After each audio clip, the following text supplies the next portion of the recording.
Hello, everybody. Today I am excited to introduce to you to my friend Kate Gajewska. Great. And thank you. Kate was diagnosed with diabetes when she was 2 years old, and she is also a diabetes educator, a psychoeducator, and an insulin pump certified trainer.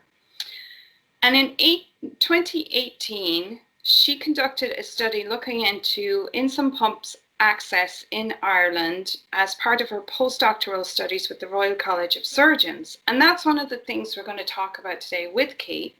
But first of all, Kate, thank you so much for joining me today. And how are you doing? Hi, Grania. Thanks so much for inviting me and for giving me this opportunity to talk to you and to our publicity. Yeah, I'm good. I'm good. Well, just looking forward when pandemic is over, but on the other hand, just thriving and trying to manage living with a 3.5-year-old, finishing PhD, everything actually. So yeah, just one thing to clarify. It wasn't postdoctoral project. It was my doctoral project. So yeah, so it was my PhD project. Now I'll be probably starting a postdoctoral position at some stage. So this is just to clarify. The first question I want to ask you is just to tell us a little bit about your diabetes story. Okay, so my story is quite long. I first of all, I come from Poland, and for the majority of my life, I lived in Poland. I was diagnosed in 1987, so it was 33 years ago. I was 16 months old, and yeah, it was very hard, not for me personally, but mainly for my parents, because I was just I wasn't even a toddler. I was just a baby, to be honest. So it was hard. And my diabetes story started there, with no blood glucose meters, no insulin pumps, of course, no insulin analogs. Like, the life with diabetes at the beginning of my long story of diabetes was just terrible. I had to do very strict diets, 6 meals a day. I ended up with 3 severe hypoglycemias, etc., etc.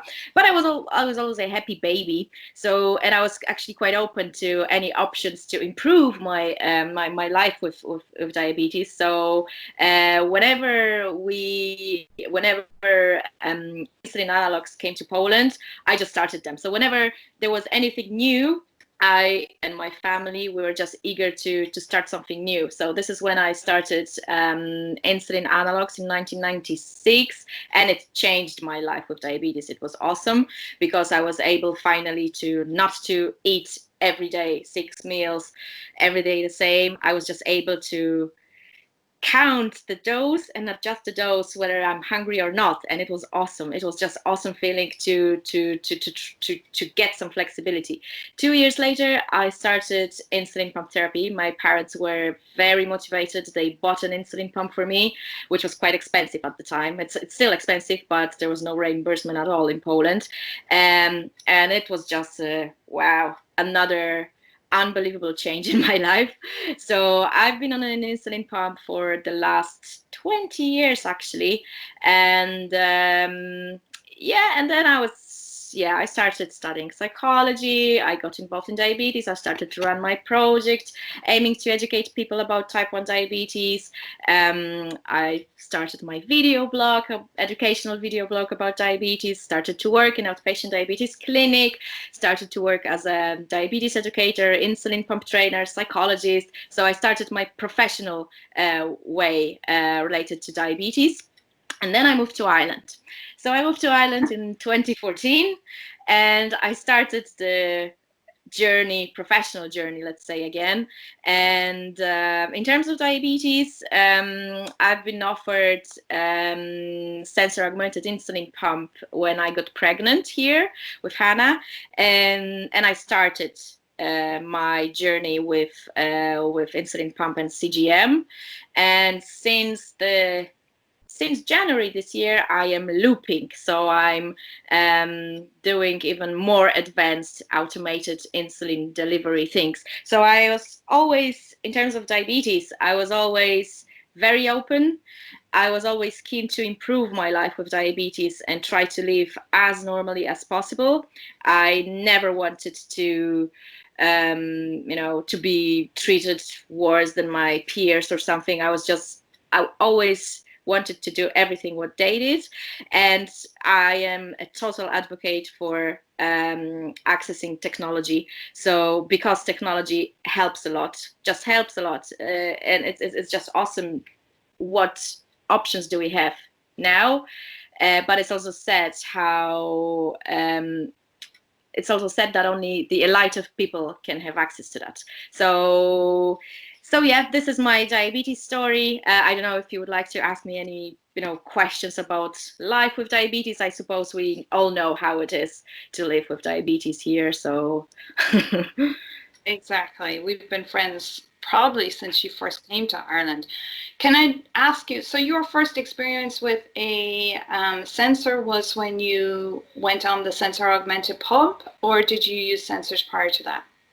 I tried to use sensor prior to that. I remember when I was in Poland, I took part in a clinical study using sensor, but it was blinded sensor, so I couldn't see the results of it. It was just interesting to see how food and activity modifies my blood glucose values. It was just interesting, but I didn't like the sensor because it was actually very painful. Yeah, I tried to use sensor, but because it was so expensive in Poland, I couldn't afford that actually, and I just thought there's no point in paying so much money just to use a sensor, whereas I have actually quite a good recognition of hypo symptoms, of hyper symptoms. My control is quite good. But then when I came to Ireland and I figured out that, wow, we have LTI scheme, which is absolutely unbelievable thing. It was just shocking to figure out that you don't have to pay for your diabetes supplies, whereas in Poland I had to pay for everything. I had to pay for insulin, for infusion sets, for CGM, and then I was offered, like, would you consider, like, my diabetes team, my consultants told me, like, listen, you've never had any pump here in Ireland, so we can just order one for you, because the one that you have from Poland is out of date already, and we have pumps with CGM. Would you like to consider that? And I was like, yeah, sure. So Excellent. this is when I started, and I think I had previous experience with CGM, but it was only like 2 weeks long, maybe a month maximum altogether. So it was not continuous use of CGM. And what I do think, you finally can appreciate and you can finally learn how to use CGM after continuous use for at least a couple of weeks. So if you have a sensor just for a week or two, it can just show you, oh yes, your blood glucose values are fluctuating because there are more than 40 factors responsible for your blood glucose values. But so this is what you can learn from that. But if you want to use it to improve your diabetes, you just have to use it continuously. So, and you have to learn how to use it. So my first months were about learning how to use it, but then now I just can't imagine living without sensor. Like, I think it's a normal part of my day-to-day living. And whenever I have any technical issue that it doesn't work, for example, for some reason, or my sensor stopped, it doesn't happen very often, but sometimes it does. Then I feel like, what the hell? No, like coming back to blood glucose measurements. Oh Lord, please don't. Yeah. I definitely agree with you there. And I do think that the 2 weeks kind of gives you a glimpse, but to actually be able to make improvements in your diabetes management, you need longer than that, definitely. So now let's move on to your research. And the first question I'm going to ask you about your research is, what made you decide to look at this topic, like the technology uptake? First of all, I know you're a passionate advocate for technology, but what was the thing that happened that prompted you to actually study it? So as I mentioned in my diabetes story, I was very into technology since I remember, really, and my parents were like that too. So I got employed. I was employed in Poland in an outpatient diabetes clinic, pediatric and young adult diabetes clinic, and our clinic was insulin pump focused, let's say. It was an expert clinic for insulin pump users, and I remember 95% of insulin pump. We had 95% of our patients were on pumps. So we had only a few people who were not using pumps at all. And our clinic was quite big. It was like more than 500 patients, and all patients that I've seen, they were on pump. So in Poland, there is this kind of drive to insulin pump therapy. We commence insulin pump therapy even immediately after the onset of diabetes. I'm talking about the pediatric care, because insulin pump is reimbursed for people under 26. I would say, unfortunately, we have no data, but if there is any diabetes registry in Poland, I bet that 60-70% of kids are on pumps for sure. So then when I moved to Ireland and I started to work in a pediatric diabetes clinic in Ireland, very good clinic, probably one of the best, maybe even the best in the country, and the biggest for sure. I figured out that even though they are super pro technology and they are super like they have trained nurses, they have fantastic team, they have good endocrinologists, still the uptake of pumps even within the clinic is less than 50%. So it was a lot less than in my clinic, which I found kind of weird, let's say. So that was first, maybe not shocking, but it was very weird for me to see that people are not using pumps, although they have it freely available and they have type 1 diabetes. So this is when I started to talk about insulin pump therapy. I started to meet friends like you, for example, or Shane, or hello Shane if he's watching. And I started to talk about it. What's the story of insulin pump therapy? Because I moved to Ireland and I found out that there is this LTI scheme that makes your diabetes treatment totally free. You don't have to pay for anything. Nothing, really nothing. You just go to your pharmacy, you just take your prescriptions, you can have it. And I was first of all, I was super delighted because as an adult in Poland, I had to pay for my infusion sets. As I said, I had to pay for my insulin. I didn't use the CGM at all because it was just too expensive. Even without the CGM, I was spending approximately €100 a month for my diabetes treatment. And then I moved to Ireland and I found out, wow, it's for free. Then I started to talk to people and I was asking people, are you on pump? Are you on pump? And they were like, no, I've never heard of a pump. Then I was referred to an in Dublin. Dublin is a capital city, yes. That was my first appointment in one of the biggest hospitals in Dublin. And I remember my appointment and the doctor there, probably it was a registrar. I didn't know how the system looks like. It was just my first visit. And he asked me, what insulins do I take? And I said, well, I'm only on Humalog because I'm on insulin pump. And his reaction was like, it was like, pump? I'm sorry, I'm not really an expert in insulin pump therapy. I can't advise you. You have to be referred to our doctor, the only one who knows something about insulin pump therapy. And then I tried to think, like, what? Like, I'm on pump for the last 15 years. Pumps are available on the market and I widely use for the last 15 years at least. And here is the doctor who tells me, well, I know nothing about pump and you have to be referred to someone else in the capital city. And that was another thing that I thought, well, that's something wrong, I'd say.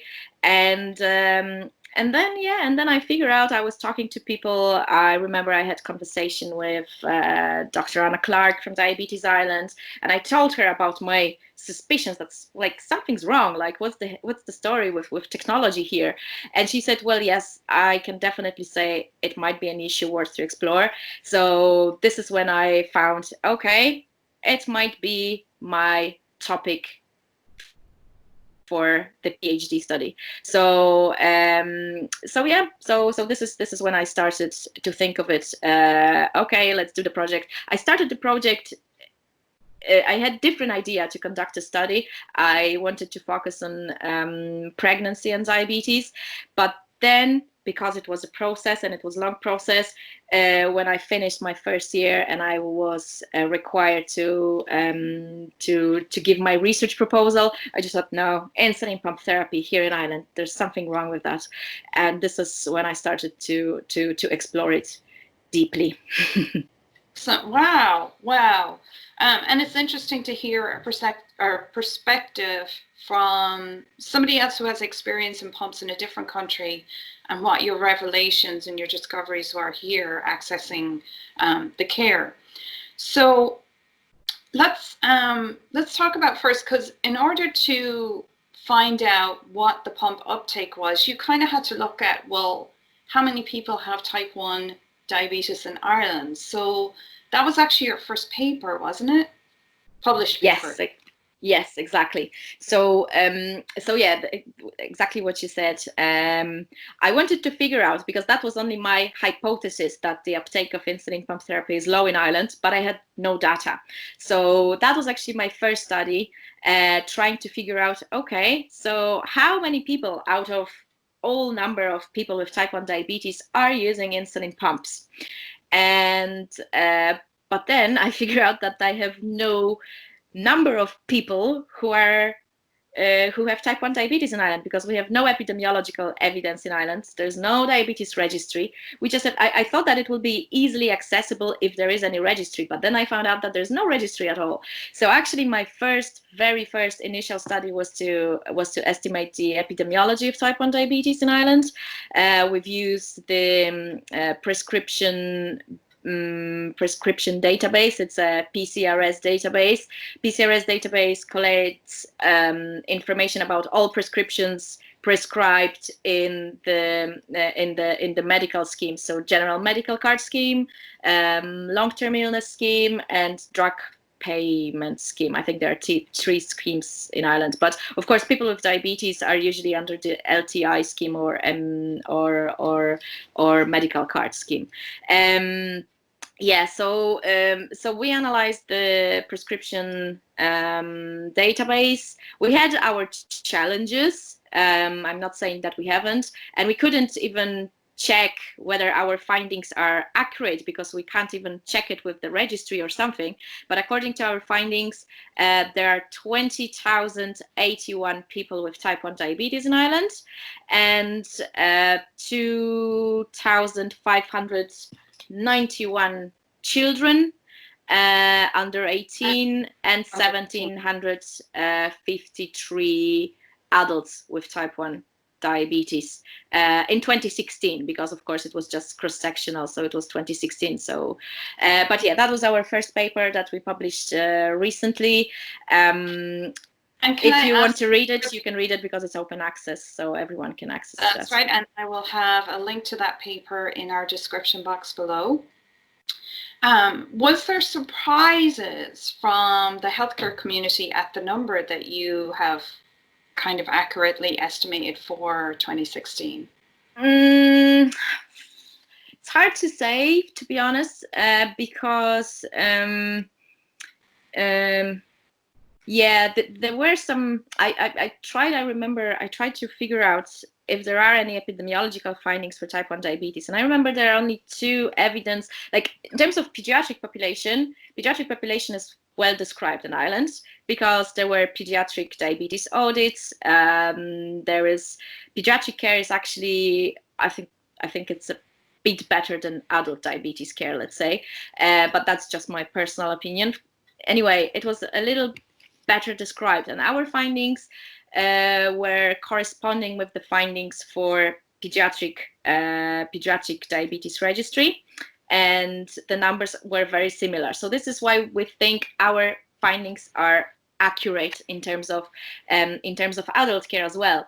But the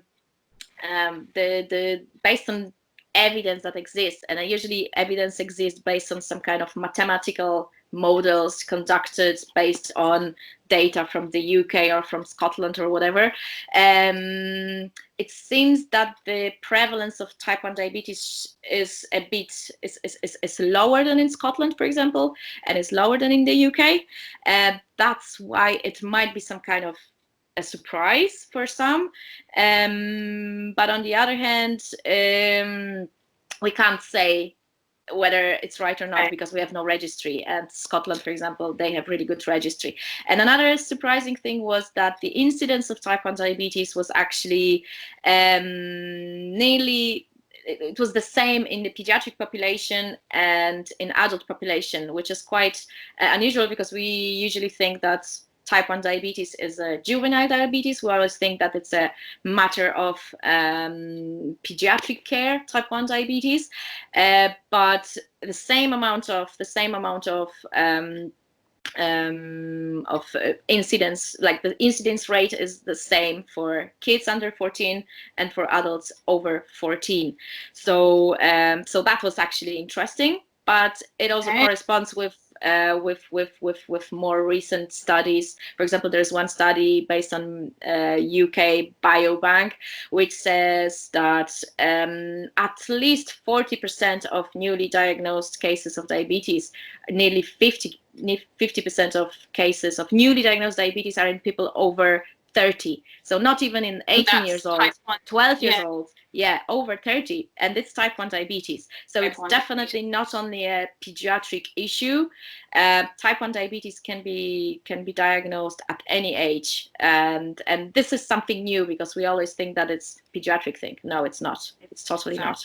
And a lot of wording on the type 1 diabetes awareness campaigns need to reflect that as well. Yeah, definitely. I totally agree. I think that's a good example of such case is former Prime Minister in the UK. What's her name? Oh, gosh, Theresa May, of course. Theresa May. She was diagnosed with diabetes at age of 50 something, as far as I remember. Of course, she was misdiagnosed because if you have diabetes and you're 50, then it means that for sure you have to be type 2. But after a year or so, they figure out no, like it's normal, proper type 1 diabetes, or LADA, so LADA. So yeah, that's it. Yeah, type 1 diabetes exists, and you can be at any age and be diagnosed with type 1 diabetes. Okay, so let's move on to the exciting part, the technology. So what was the big shocker that you discovered with your study in the technology access? So the first thing was the uptake of insulin pump therapy. Of course, it wasn't very. You knew it was low, but yeah, I knew it was low, but I was surprised that it was so low, to be honest, because the uptake of CSII in the pediatric population is 34.7%. So we can say it's yes. So 1/3 of kids in Ireland are on pumps. And okay, fair enough, it's not that bad. But when you see the evidence on how it looks in other countries, you know that, for example, in Sweden, more than half of kids are on insulin pumps. In Slovenia, 70% of kids are on insulin pumps. Okay. In Poland, as I said, of course, it's anecdotal evidence because we don't have registry or something, but I would definitely say that 60-70% of kids are on pumps. And in Ireland, the uptake is actually just low.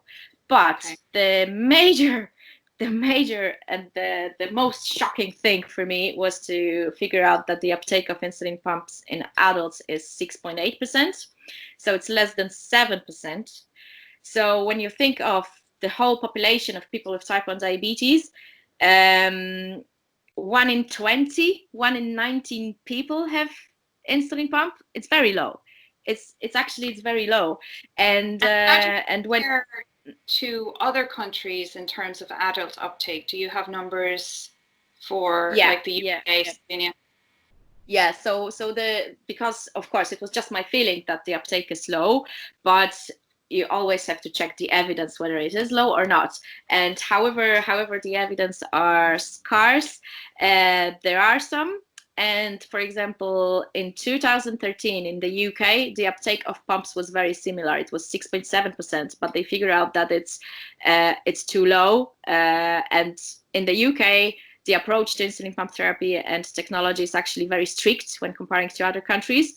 But anyway, they figured out that it's too low. And after 3 years of starting some interventions, the uptake of pumps in England is 15%. So it doubled in a couple of years because they found out, okay, it's just low. In the United States is a different story because the data that we have are based on a registry of clinics that offer superb care for people. So it's not nationwide. It's a T1D exchange registry, and they have, as far as I remember, 34 adult diabetes clinics involved in this register across the United States, and 34 clinics, pediatric clinics. But according to their data, nearly 60% of patients are using insulin pump, both in pediatric population and in adult population. 60% of patients, and we have 6.8, yes, in adults.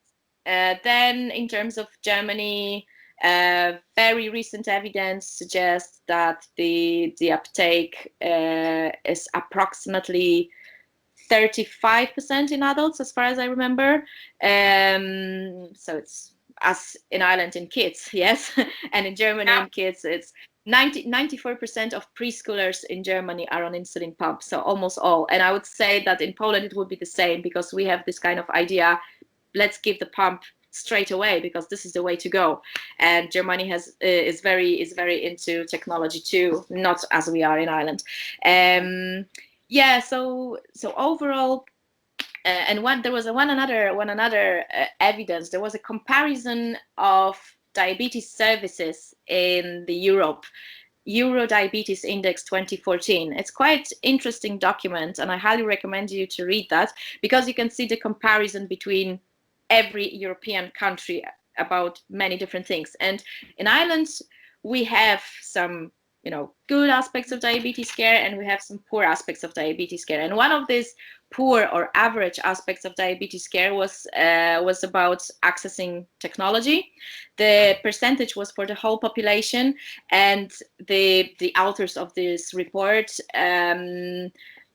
assumed that the good access to technology and to insulin pump therapy is when the uptake is more than 15% in the whole population. So not in children or adolescents, but in the whole population together.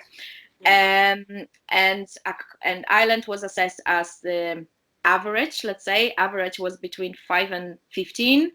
And according to our findings on the uptake of insulin pump therapy, the whole population, uptake of pumps is 10.5% in 2016. So it was a couple of years later, but we are still average when comparing to other European countries.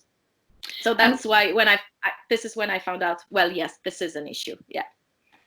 And did you find any evidence on barriers to insulin pump uptake, or what were the additional surprising pieces of information that you discovered? Yeah, so these two papers that I just mentioned, they were just epidemiological, so they were just describing what's the situation.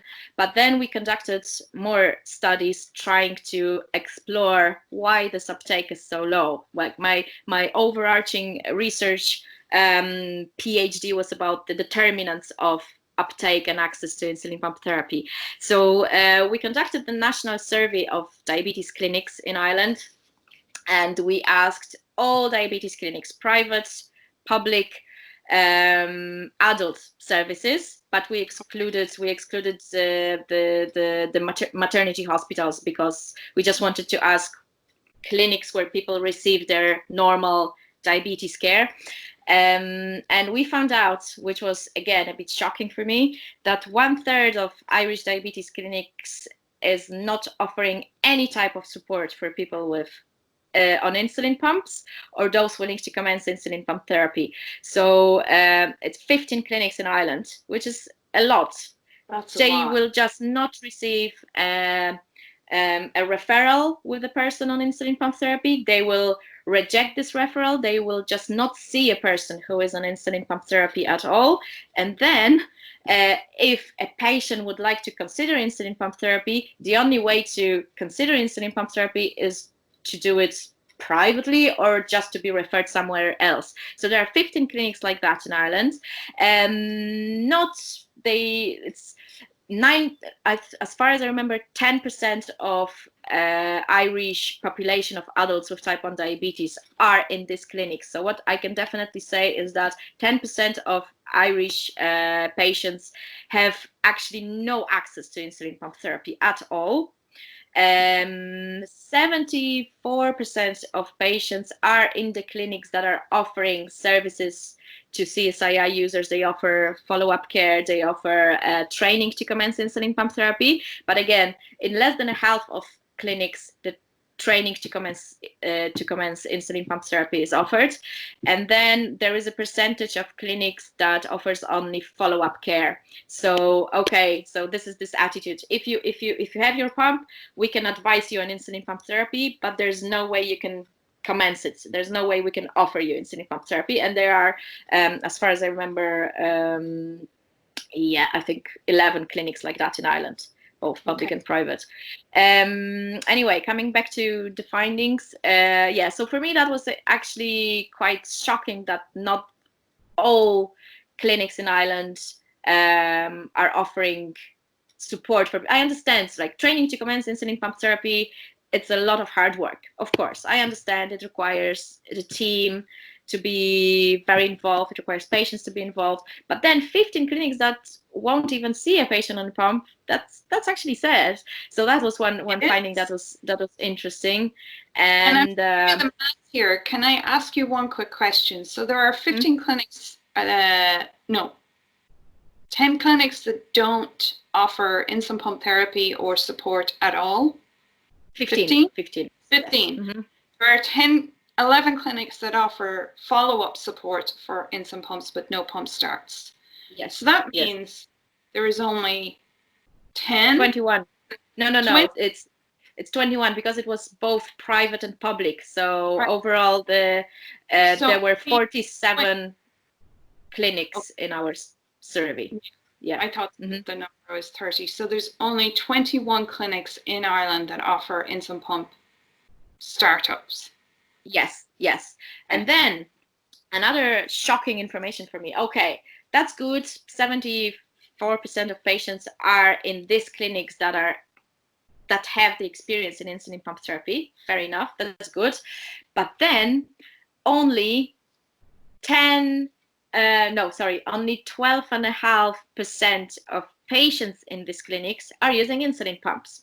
So even if we see these expert clinics with trained healthcare professionals who are open to technology, the uptake of insulin pump within these clinics is 12%, which is still lower than 15% national in England, and definitely a lot lower in the T1D diabetes registry with 60%.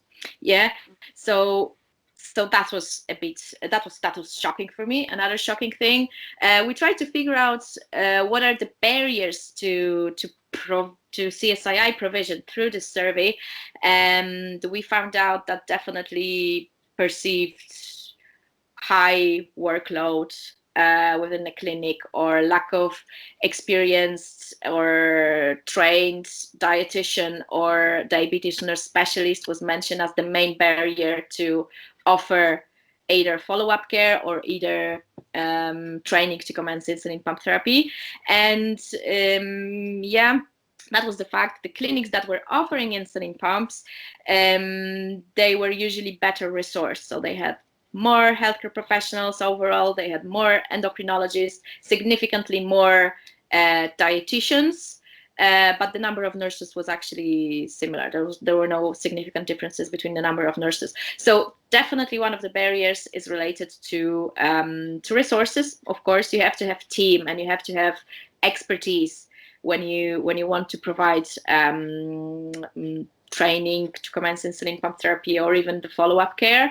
But overall, it doesn't describe the whole the whole situation, and definitely this topic requires more exploration. So this is why we conducted the qualitative study. That was the last study conducted within this project, and we aimed to explore more what the barriers or facilitators to accessing insulin pump therapy in Ireland are. And of course, resources was one of the barrier or facilitator, definitely.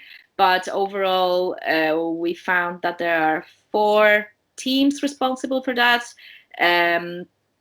Structure. So if there is a structure of health service, if you have structured pathways, if you have, I don't know, structured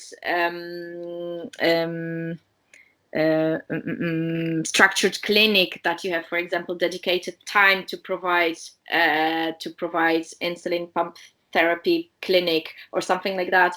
Structure was important.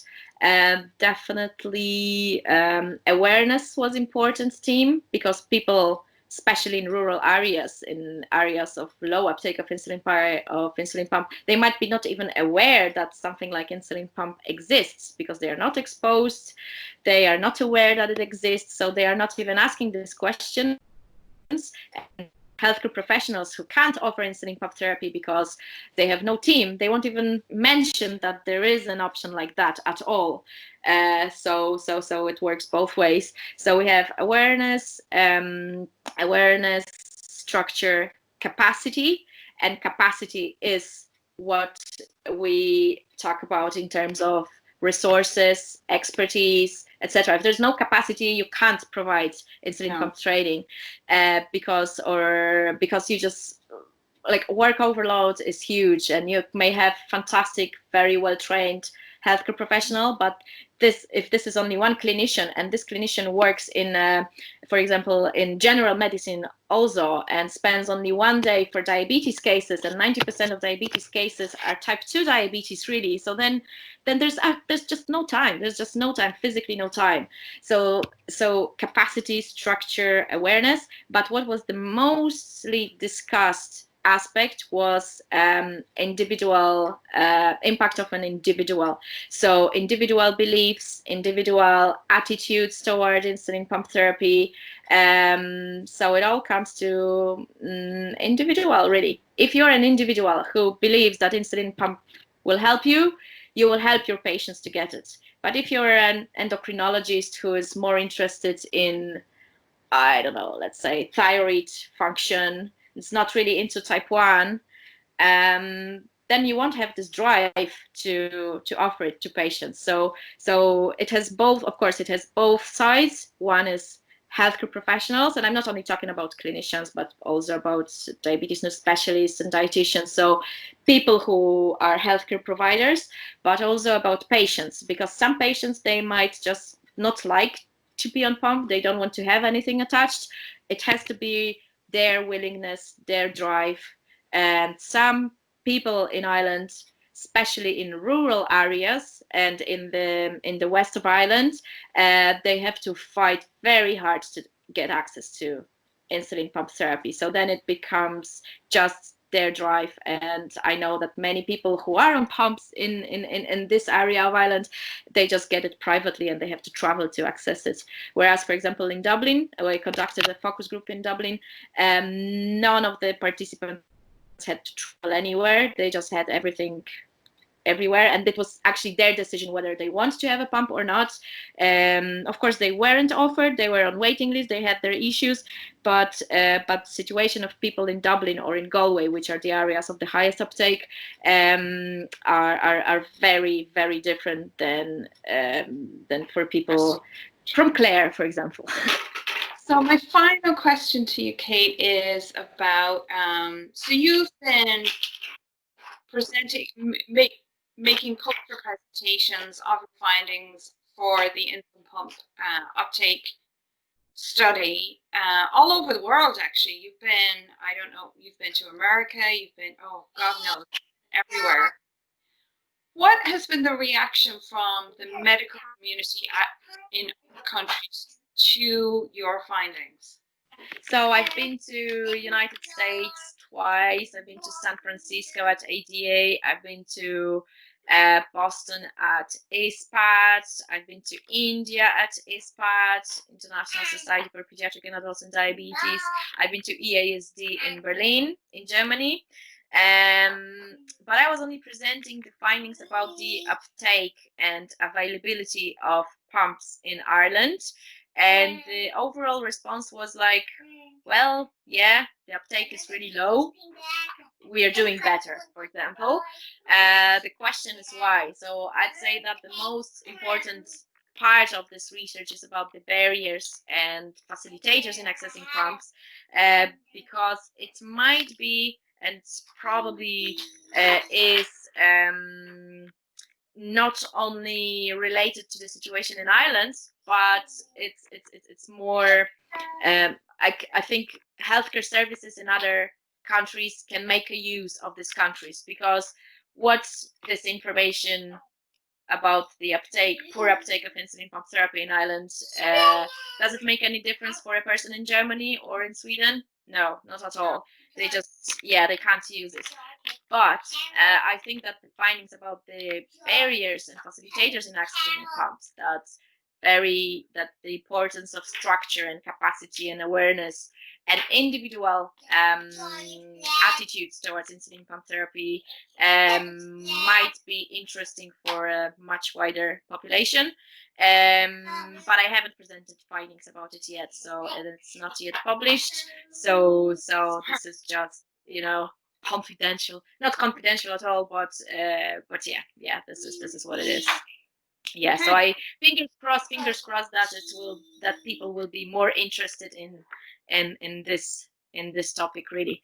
I think that the findings about the epidemiology of type 1 diabetes and uptake of pumps and even availability of pump services in Ireland, so the findings of the survey are more interesting for our own Irish community, I'd say, for patients and of course for healthcare professionals. Almost definitely agree there. I'd say there's been a major push from the healthcare professional community to actually, see about addressing the barriers once they're revealed. Yeah, I hope so. I do hope that the findings of this PhD will make a change somehow. At least the first studies that are published, they highlight that there is an issue. Yeah, so it highlights the gap. And if you have no database, if you have no registry, it's hard to even know what is going on, because everything is just anecdotal. And if you're living in Dublin, you are in a bubble. If you're living in Galway, you're in your own bubble. You think that everything is fine. But then if you see the national uptake, and if you see areas where uptake of CSII is as low as 2% or 3%, then it's just that. Yeah. And it's clearly related to the postcode lottery, as we say it. So I remember one of the participants said that, if you live in Dublin, you're fine, but if you live somewhere else, you're screwed. And it's true. It's inequality. It's just inequality in access to care in Ireland, and that's it. PP? Okay. So I think that's perfect timing, Hannah, in the background. I just want to say that, Kate, that your work is so important to the diabetes community, that you should be celebrated much more than you are. And that's part of the reason that I was so excited to do this interview. I'm sorry it took me so long to get around to it. No, it's fine. Thanks.